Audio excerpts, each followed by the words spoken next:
Right, that's it. Start again.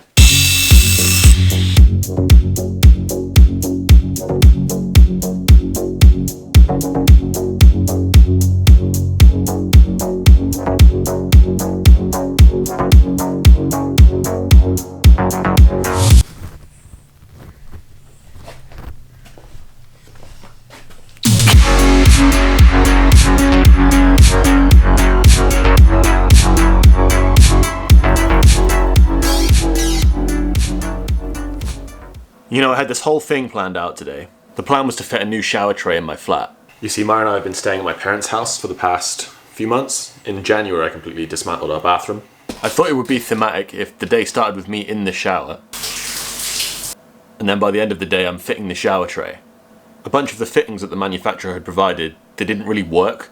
They weren't sealing properly, and so we kept getting leaks. As usual, things are a lot more difficult than you want them to be all the time. But hopefully we've got that figured out now. Thank you. So we haven't been able to fit the shower tray, but we're going to hopefully have another crack at the weekend. So yeah, most of today's vlog is just in the bin. But that circles me back around to this. This is the model that I just made. Don't worry, it's designed to come apart. There we go. So this is my bathroom. Here's the window. Here's the door. And then we have a stud wall, which is going to contain all the pipe work. And then this is the tiles. And then here's the shower tray. But the problem that we're having is fitting one of these shower trays is kind of like checking your airbag before you drive your car, or your parachute before you jump out of a plane. You don't know if it's good until the live event. It's been very frustrating. So here's the situation. Underneath the plywood floor, you have your joists. And we have some pipe work. Comes across and then down. This is the waste pipe for the shower tray. At first we had terrible trouble trying to get the trap to connect to this end of the waste pipe. It just kept leaking.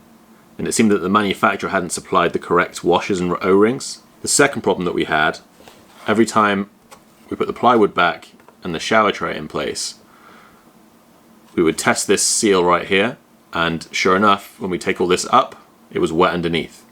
So up and down with no success. We do think that we got it sorted out by the end of the day, and hopefully next weekend I can go back and we can finally get this cemented down.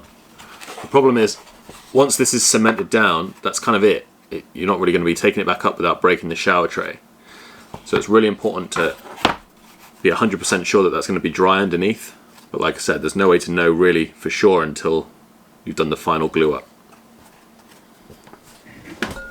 The good news is, once that's done, we can get moving again.